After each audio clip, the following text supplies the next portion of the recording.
Well. This one right here, another one bites the dust. I'm going to sip my coffee. I want y'all to sit back and bob your head to this. And here we go. On social media, Cat Williams showed his support for Shannon Sharpe. Williams, who is well known for his own contentious remarks and fearless humor, backed Sharpe's freedom to share his thoughts without worrying about his shows getting canceled.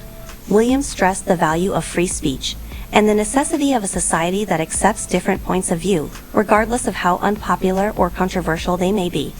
He argued that canceling Sharpe over his remarks creates a risky precedent and stifles candid and open communication. Both Sharpe's supporters and admirers strongly backed Williams' defense of Sharpe. Many praised Williams for opposing cancel culture and pushing communication over division. Williams' posts got a plethora of supportive and consensual responses. We've always known that the profession is poisonous, but the circumstances around Shannon are hitting unprecedented levels. There are rumors going around that Shannon's life may be in danger because of the growing animosity. During a recent chat, Shannon talked candidly about the uncomfortable difficulties he's faced since his viral Cat Williams interview earlier this year. During a chat with Cam Newton, he explained why celebrities feel at ease sharing their stories on his podcast. Shannon shared that before each interview, he asks his guests if there are any subjects they prefer to avoid, hoping to make them feel comfortable and truly represent themselves to the world. Shannon made it clear that he has never tried to be a journalist and that he is not one. I don't. I've never been propositioned. I've never been approached. I work I try to create the best content that I possibly can. It's clear now. A phone call was made. I'm not going to say the individual's name. Cat Williams already did that. But at what cost is going to cost you to be successful? It's like I said in previous videos, and shout out to my man Noriega. Veer to the left, you already know. You veer to the right, rituals. You take that long, straight, narrow road, it's going to be long, it's going to be lonely, but you're going to get there. You'll be able to sleep peaceful at night because you took that long, narrow road. You didn't have to do things.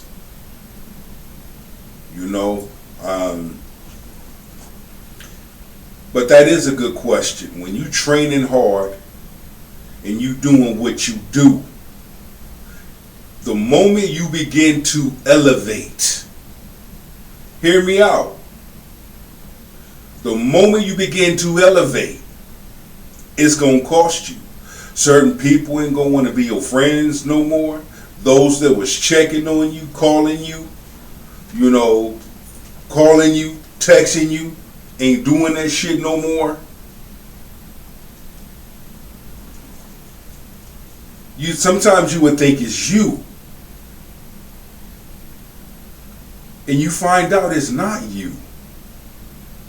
It's just that not everybody is allowed on Noah's Ark.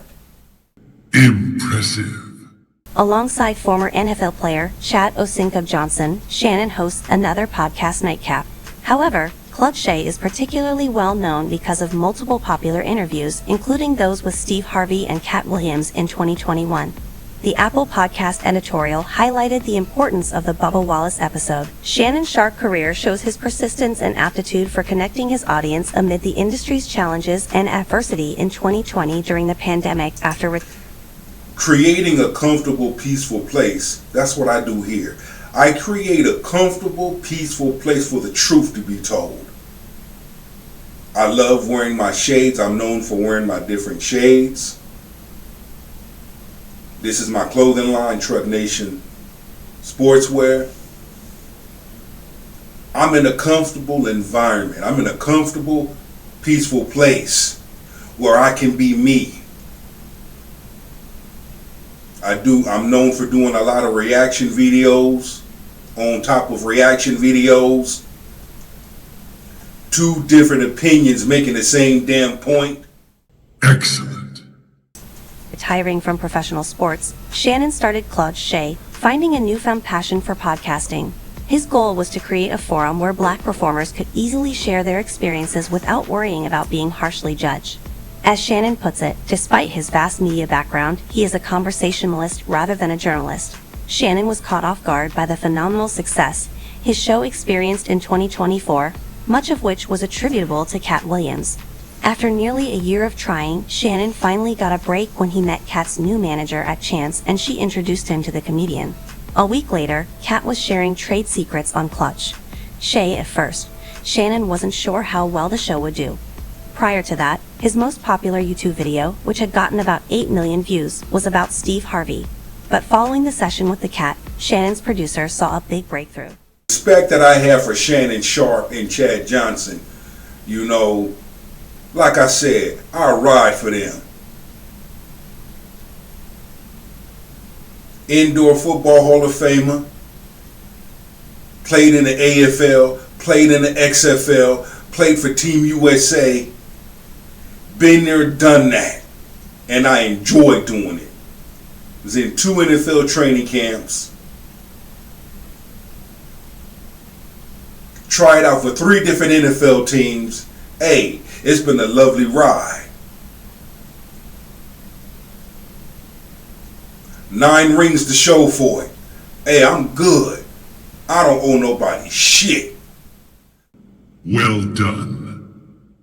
Shannon estimated that, at most, the episode would surpass Steve Harvey, which had gotten about 10 million views. Shannon was in for a huge treat. Despite facing controversy and obstacles in the industry, Cat Williams' ability to connect with audiences is demonstrated in the episode where he accuses Kevin Hart of being an industry plan.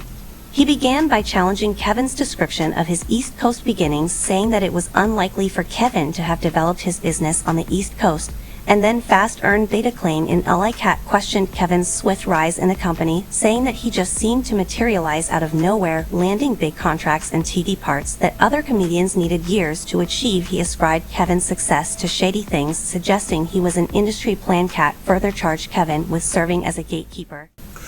When a large number of traditional men and traditional women shit on all of these modern feminist women and these simp ass men, when they shit on them, look how they respond. Because we see the videos, they butthurt, they in their feelings, they're emotional. Because a traditional man that stand on business, a traditional woman that stand on business, put their ass in their place and tell them where they wrong at.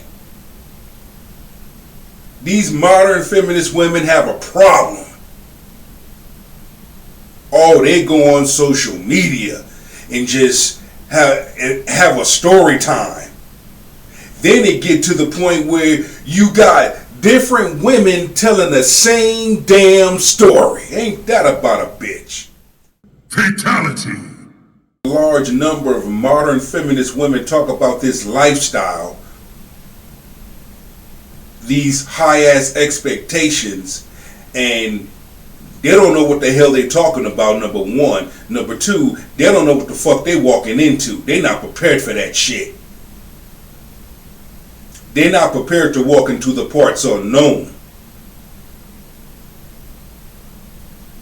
I've walked into them parts unknown. I made a choice.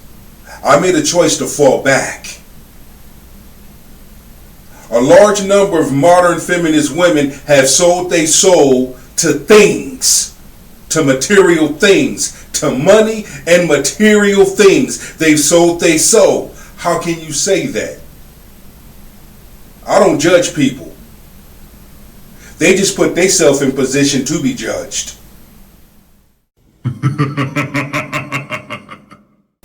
Who want to weaken black manhood. When Kat appeared on Shark's show earlier this year, he warned Shannon about turning Club Shay into a platform for truth-telling.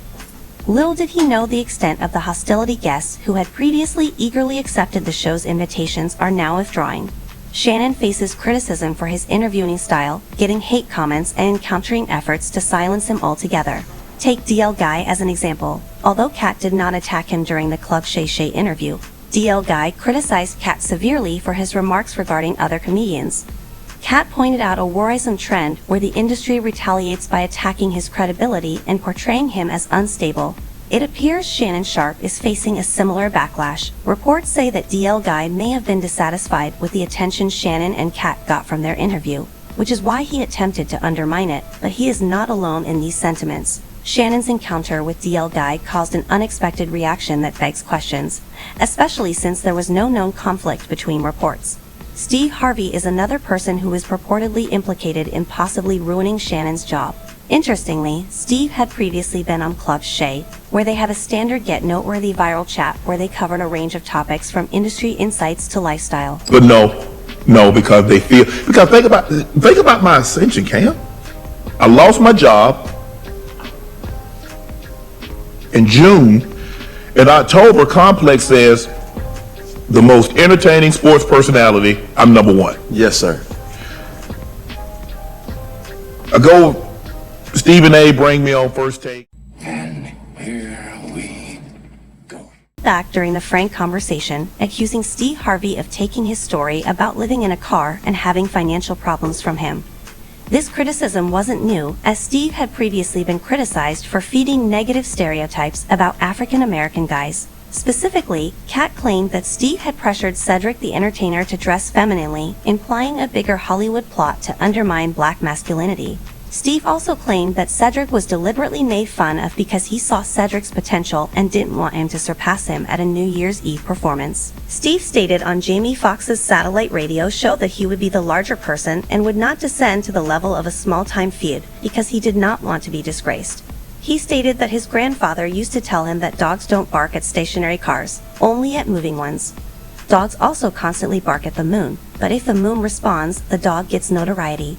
Kat's remarks further strengthened his conviction that Steve couldn't compete with him comedically, but as both pursued their jobs, tensions seemed to lessen.